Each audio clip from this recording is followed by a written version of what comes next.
പാലക്കാട് നിന്നും വളരെ പ്രധാനപ്പെട്ട ഒരു വാർത്ത ഈ ഘട്ടത്തിൽ വരുന്നുണ്ട്. കടുവ സെൻസസിന് പോയ വനവകുപ്പ് ഉദ്യോഗസ്ഥൻ കാട്ടാന ആക്രമണത്തിൽ കൊല്ലപ്പെട്ടു. പാലക്കാട് അട്ടപ്പാടി പുതൂരിലാണ് സംഭവം.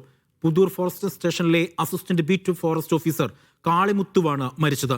കാണാതായതിന് പിന്നാലെ RRT സംഘം നടത്തിയ പരിശോധനയിലാണ് കാളിമുത്തുവിന്റെ മൃതദേഹം കണ്ടെത്തിയത്. സാജിദ് അജ്മൽ ഉണ്ട് വിവരങ്ങൾ നൽകാനായി. സാജിദ്, എപ്പോഴാണ് ഈ കാളിമുത്തുവിന്റെ മൃതദേഹം കണ്ടെത്തുന്നത്? ഇവരെപ്പോഴാണ് ഈ സെൻസസിന് വേണ്ടി കാട്ടിലേക്ക് പോയത്? അജി, ഇന്ന് രാവിലെയാണ് കടുവ സെൻസസിന്റെ ഭാഗമായി വനം വകുപ്പ് ഉദ്യോഗസ്ഥർ ഈ കാട് കയറുന്നത്. പുതൂർ ഫോറസ്റ്റ് സ്റ്റേഷനിലെ ഉദ്യോഗസ്ഥരാണ് ഈ കാട്ടിലേക്ക് കയറുന്നത്. ഈ കടുവ സെൻസസ് നടന്നുകൊണ്ടിരിക്കുന്നതിനിടയിൽ ഈ കാട്ടാന പാഞ്ഞെടുക്കുകയായിരുന്നു. പല ഉദ്യോഗസ്ഥരും പല വഴിക്ക് ഓടി.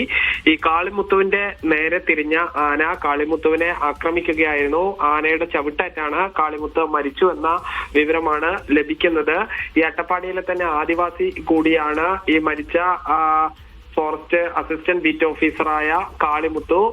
ഈ പിന്നീട് വനം വകുപ്പ് ഉദ്യോഗസ്ഥർ ഈ താഴെ എത്തി കൂടുതൽ ഉദ്യോഗസ്ഥരുമായി RRT സംഘം അടക്കമുള്ള ഉദ്യോഗസ്ഥരുമായി കാട് കയറി നടത്തിയ പരിശോധനയിലാണ് ഈ കാളിമുത്തുവിന്റെ മൃതദേഹം കണ്ടെത്തിയത്. മൃതദേഹം ഉടൻ തന്നെ കാട്ടിൽ നിന്ന് താഴെ എത്തിച്ച് അഗളി ആശുപത്രിയിലേക്ക് മാറ്റും.